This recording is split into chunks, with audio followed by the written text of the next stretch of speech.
Po, meron tayong napanood na isang video. Dumaan lang ito sa newsfeed natin. Siguro ay kilala niyo po itong babaeng ito. Ito yung sila yung nagsimula kung paano mag-feeling at magmarunong sa social media. Ganyan-ganyan ang ugali na si Ja Magno eh. Pero yun nga, bistado ka na naman. Siyempre may mga kababayan tayo, may mga netizens tayo na nag-iisip ng tama at alam nila kung ano talaga kung anong meron ang mga katulad ni Ja Magno. Ibig sabihin, walay naman talaga. Okay, ang pinag-usapan or ang diniscuss niya dito sa kanyang video na ito ay ang issue nga ni Maggie Wilson. Dati pala silang, or magkaibigan pala yung mga yan. Okay? So, hindi na natin na-check din kung ano yung political color natin si Maggie Wilson.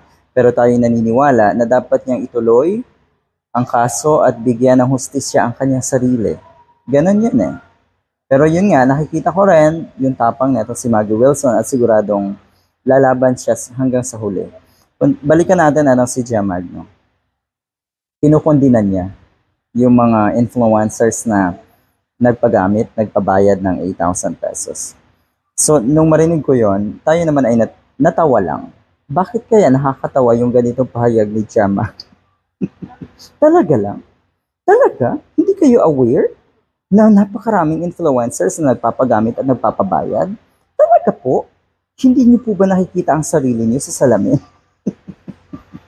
Kakaiba rin etong si Ja Magno, apektado daw siya. Okay. Dapat daw or hindi daw dapat ganon ang nangyari or ang ginawa na itong mga influencers. Ang ibig sabihin, hindi niya nagustuhan ang ginawang iyon ng mga influencers na nagpabayad. So sabi naman ng mga netizens dito sa kay Ja Magno nga, look who's talking. Di ba totoo?